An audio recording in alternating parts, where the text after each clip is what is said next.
Growing up, I watched a lot of musicals, particularly classic ones, like Sound of Music, My Fair Lady, Carousel, and so much more, which started my lifelong love of the art form. So imagine my surprise when I learned that there is a revival of a classic musical that I've never even heard of. Don't let it be forgot that there once was a spot for one brief shining moment that was known as Camelot.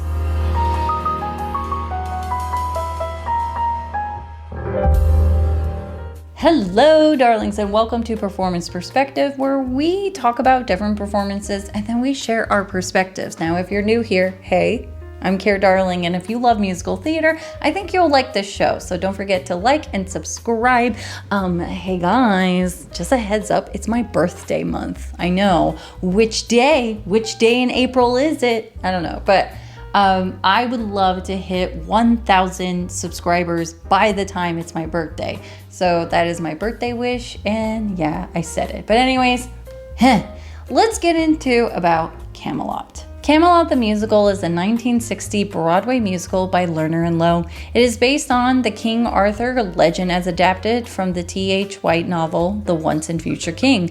The original production starred Richard Harris as Arthur and Vanessa Redgrave as Guinevere.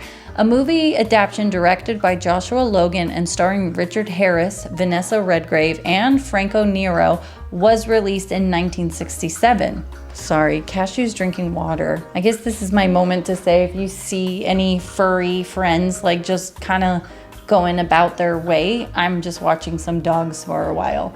So, holy moly, Cashew, you're really thirsty. The musical tells the story of the love triangle between Arthur, Guinevere, and Lancelot. Camelot was a huge success on Broadway, running for 873 performances, and won 5 Tony Awards, including Best Actor in a Musical, Best Scenic Design, Best Costume Design, and Best Conductor.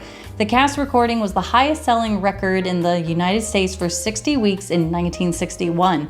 Camelot was first revived on Broadway in 1980 at Lincoln Center, starring Richard Burton. Okay, so this can be confusing because you might be thinking, wait, wasn't Julie Andrews in the original? And the answer is yes. The original Camelot on Broadway starred Julie Andrews and Richard Burton in the 1960s. Richard Burton commenced a national tour early in 1981, but became seriously ill. The producers thought they would have to close the tour, but the show was rescued when the flamboyant Irish actor Richard Harris stepped in. His casting even resulted in a boom in ticket sales. The tour was extended and eventually brought to Broadway. So I believe the tickets boomed because Richard Harris was the original in the movie musical Camelot. Do you want to come and just sit with me? Sorry. You're not like a light feather, you know? Okay, that's okay. You could stay right here, okay? This is Cashew, so if you hear any breathing, it's a Nugget. Hi, are we all just gonna come up here? Oh my gosh. Oh no, it's like you hang out with one, you gotta hang out with both. I'm talking about a love triangle, and you guys are witnessing one right here, right now. Leave me alone. Oh my gosh, guys, no. Oh, Nugget's so mad at me. Nugget's the King Arthur, and you are my Guinevere. It's me, Lancelot. Okay, I'm putting you down, but I gotta finish recording, and then I'll take you guys on a walk, huh? So anyways, what I was trying to say was I believe tickets boomed because Richard Harris was the original in the movie musical Camelot. So when people talk about the original, yes, it's Richard Burton because he was on Broadway, but people probably recognize Richard Harris more because the movie is, you know, like international, and people would see that more than going to New York and Broadway. Richard Harris was reportedly ill during the taping of the show, but nonetheless received glowing reviews for his performance. John J. O'Connor noted that Harris skillfully elevates a serviceable musical to surprisingly moving drama. As it's considered one of the last of Broadway's golden age shows, I decided to watch Camelot on Broadway HD, and I can understand why it needs to be revived. The story is great and the songs are catchy, although I will say that at times the performances seemed wooden. Earlier this week, I reviewed a New York Times article about the revival of Camelot, and I recommend that you go watch that video if you're interested in my thoughts about how the show might differ from the 1982 production. So Act 1 opens with the audience learning that King Arthur must marry the mysterious Guinevere in order to keep peace throughout his kingdom. The whole musical is nicely set up by a line delivered by Merlin. Arthur is upset with Merlin because, as his teacher, despite providing him with an extensive education, he apparently neglected any lessons on the topic of love and marriage. This prompts Merlin to respond, "Those are two separate things," eliciting a laugh from the audience. Merlin's words ring true as Arthur and Guinevere engage in a powerful marriage, but Guinevere falls in love with Lancelot. The book gives a Shakespearean vibe as there are many soliloquies, whether spoken or delivered as song. To borrow from Shakespeare, who is quoted as once saying, "Plays are meant to be seen, not read," I'm here to say musicals are meant to be felt, not just heard. That sounds gross, but you know, but it's true, like, I don't know. Okay, so what do I mean by this? Well, I have two performers and one song. First, we'll be watching Richard Mewins as Lancelot singing If I Ever Leave You. Then, we'll see Jordan Donica perform his rendition of the same song. This song is performed when Lancelot and Guinevere acknowledge their mutual love for one another, and she asks him if he would go, to which he responds in this song.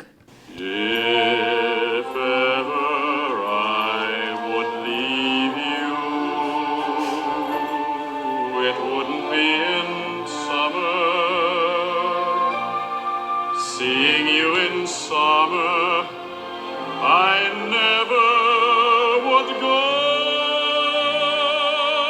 Your hair streaked with sunlight, your lips red as flame. This is what I mean by it being very wooden. Or you wouldn't touch her, you wouldn't point to the lips, you wouldn't extend, you wouldn't hold her hand, you wouldn't hand her a flower, you wouldn't be doing loving gestures, you would just kind of stare. I guess it's interesting. I think there's more movement and choreography when they find it exciting or it's comedy versus when it's sincere or it's a bit more dramatic. I think that's how things kind of were in the musicals then. A face with a luster that puts gold to shame. But if I'd ever leave you, it wouldn't be in autumn. How I'd leave in autumn, I never would know. I've seen how you sparkle when that was nice. Nips the air. I know you in autumn, and I must. Oh, there we go. Finally touching her hand. But it took so dang. You see how, I don't know. You ever been flirted with or like someone's trying to woo you? I feel like they do a little more, or there's like just such nice little gestures. But all we saw him do was have a piece of paper and slowly put it down. And then it's like, here's my hand. But listen, this song is beautiful. I'd be like, honey, you should sing this song to me. Like you should. It's beautiful. Should I leave you running merrily through the snow, or on a wintry evening when you catch the fire's glow? If ever I... Am I wrong? Like, maybe they were thinking of the time period and stuff, but to me, I'm like, this is a time with no cameras, and if you're in a room, most likely no one is in that room with you. There's a lot of privacy during that time compared to now. Now, sure, there could be a maid or whatever because it's the kingdom. There's not as much worry about someone walking in versus someone recording. You know what I mean? Like, that's more likely to happen in today's world. So I guess in my head, I'm like, do more, like show resistance as far as him wanting to hold her. And then he's like, no, I am a man of honor. But if she says otherwise, I'm going to do it. Or even have her have some hesitation in what she's doing. Have her cry. I don't know. Like, I wish there were more choices in this. But the song is beautiful. I would leave you. How could it be in springtime? Knowing how in spring. Also, something I find interesting is that he stares at her. He is singing right, but there's no, like, I guess in a way I'm like, dang, Lancelot, did you have this all memorized beforehand? But you be thinking, you be looking up, you be like, wow, look at the world. And if only we were in this world together, being in love, wouldn't that be nice? So just watch how he just stares at her. Like, I'm going to see if he ever looks away. I'm bewitched by you so. Oh, no, She's gorgeous. Springtime, summer, winter, or fall. He's still staring at her. No, never could I leave you. Honestly, Guinevere, maybe with this guy you should run. He's like, I'll never leave you. Not at all. I just like you too darn much.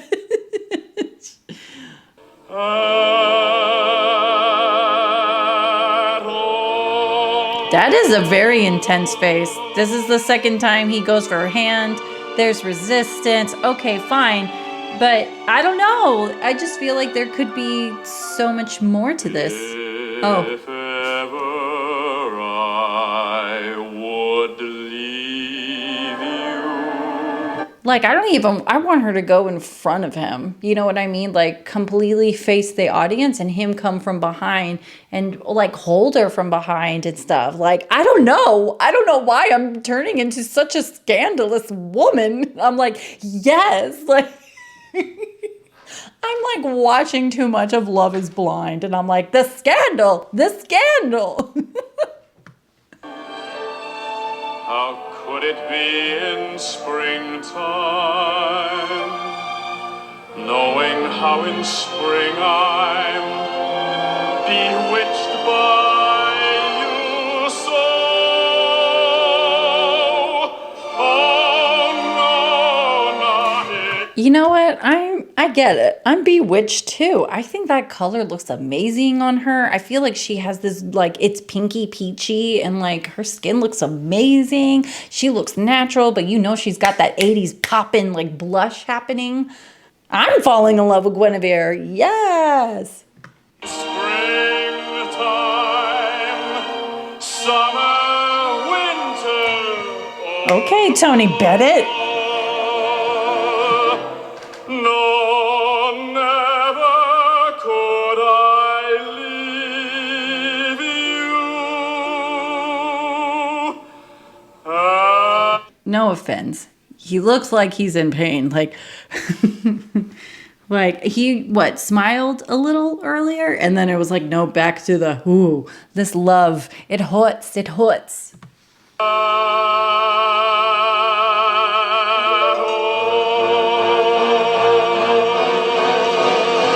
Oh, the orchestra.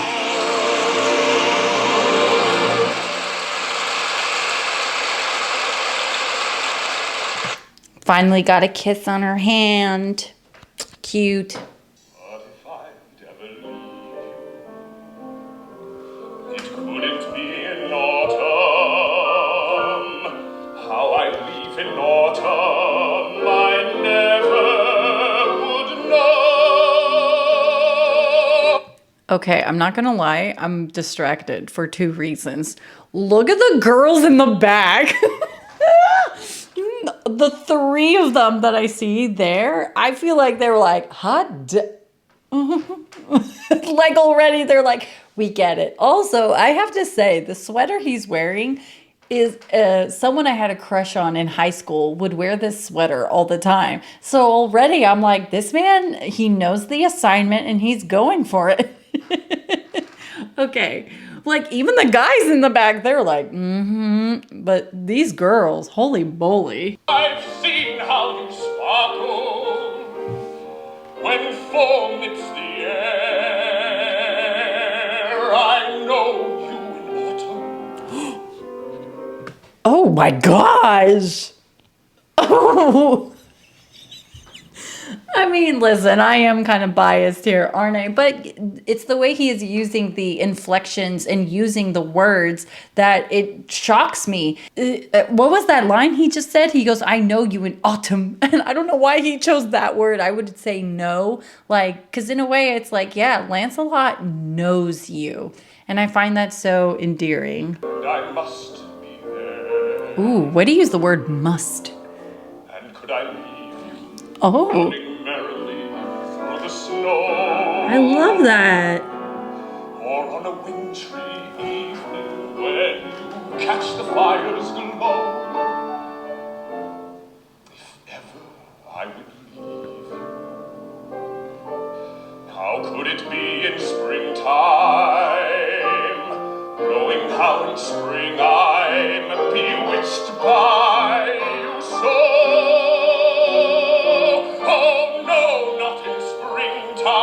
Why is this making me tear up? Wow. The conviction. And I really love the words that he's using to push. Of course, I called it the must. And I really love how we just saw him become a bit more playful as far as like, could I leave you? Like, I love it when you give a song different colors. And it's not just like a one color, one note kind of performance where he's serious, sincere, but then laughing, and he's also complimenting and is like, wow, like, you're so beautiful and your glow, could I leave you? Like, but then it gets, intense. Oh, summer, winter, or fall, no, never could I leave you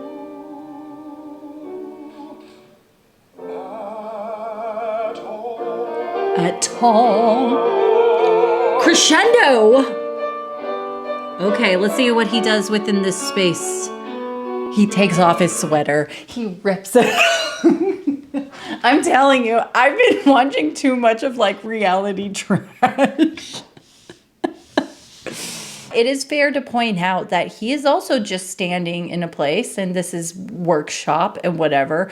But notice the differences of him standing in one place and the differences. He's using a lot more colors in the song, facial expression, enunciations, and more punching up some of the words to show more convincing and I guess conviction as far as how in love he is to Guinevere. And this isn't a promise, this is a vow really that he's saying to her.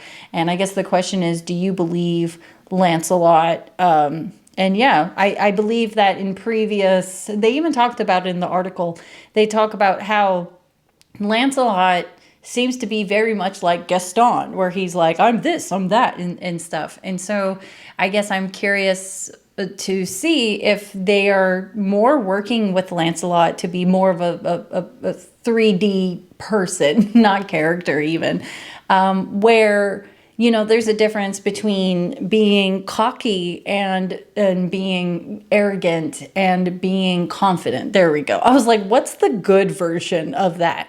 And so I guess it's like, it's not about him being cocky. It's just him being confident in his skills. And honestly, based on what I saw in the musical, I'm like, hey, he walks like this because he could back it up. So that's something I think should be seen and learned about, I almost said Gaston, about Lancelot in this show.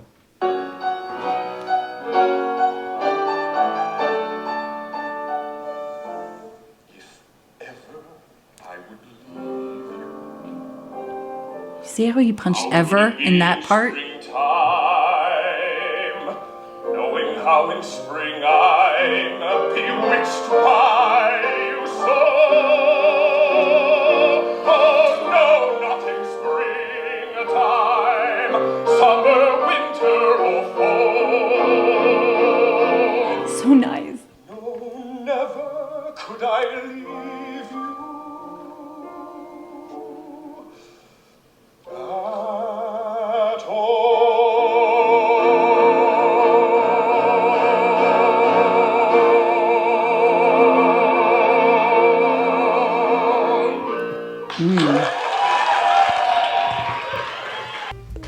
Damn. Oh my gosh. I'm just thinking of Toy Story where it's like, I'm a married spud, I'm a married spud and stuff. I'm happy to say that my husband, I am in love and married to. Anyways, darlings, I would love to know your opinion and which performance do you prefer and why? Again, you can see this on Broadway HD, and if you already are a member, is there a musical that you think I should go ahead and check it out and then we talk about it on this channel? Let me know. I would love to know. And without further ado, take care, darling.